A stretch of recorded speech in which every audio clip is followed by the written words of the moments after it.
creates in your life. Singombwa ngo abantu bese bamenye kutwite ubiposte kuri Instagram cyangwa guki.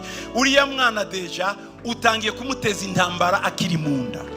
It's not necessary for you to post that you're pregnant. You are already exposing your unborn child to those people. Ikindi mbabwira gikomeye mutazi. Another thing you don't know. Mutazi ariko cyabaye developer n'abasataniste. But it was developed by Satanists. Mwe muragikora abahungu. And men do it, young men. Guterera umukobwa ivi ngo akwambika impeta, umwambika impeta. Kneeling down. Ibiriya muba mukoze ububaye anda yimbaraga zindi. Niyo mpamvu mubona amagwa atakicuba kubu. When you tugaterera umukobwa ivi nagato.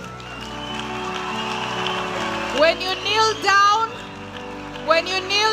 asking a young woman to marry you, you are actually kneeling to a power and principality that you do not know.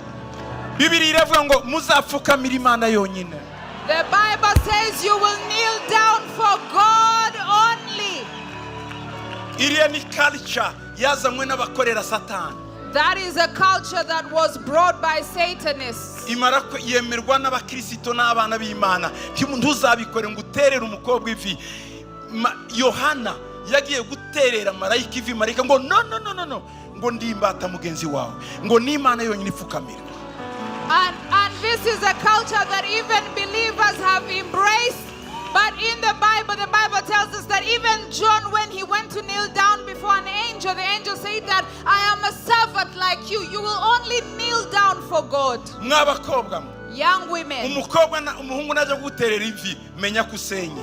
When a man uzahita umubwira ati no winterera ivi sidi Imana uzabyange. When a young man wants to kneel down before you, refuse and tell them, I am not God. Please do not kneel before me. First of all, that's not part of our Rwandan culture. Where did you get it from? You will look for birds and catch owls. Please, I beg you, do not imitate what you see Americans do, or what Europeans do. How many are married in the US? How many?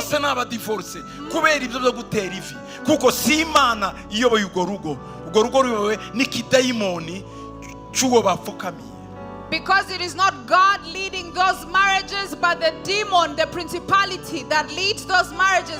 Most of them end in divorce.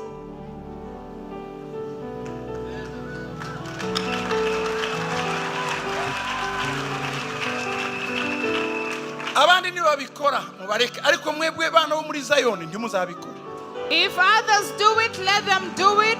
But you members of this church do not accept this. And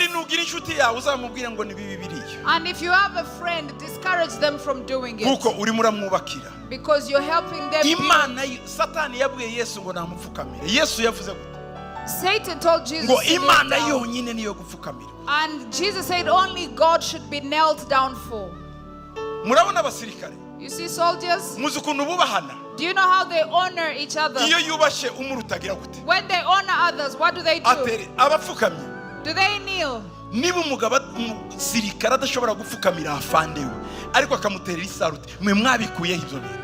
If a soldier will salute a leader, why do you kneel if they will not kneel? Soldiers are the most honorable than horses. They should kneel before their leaders. But they stand in the right position and then salute. Where dyour did you get the spirit of kneeling down? Your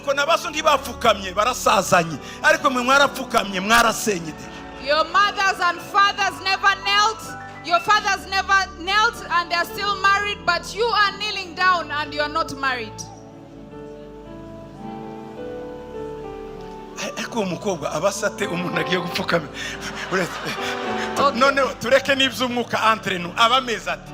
Let's not talk about spiritual things. Let's talk about physical things, physicalities. Help me understand. How does she look? Is she in gold for you to kneel down before her? ariko abakobwa bana Girls, ngo ndagupfukamiye that I kneel down for you. uretse n'iby'Imana Even besides spiritual principles, aya I sinagupfukamira cannot kneel down. nubwo bambwira ngo niwe usigaye ku isi nakubwira ati nanjye ndasigara ku isi twembi tuyisigare. Even if they told me that you are the only woman left on this earth, I will tell you I'll be the only man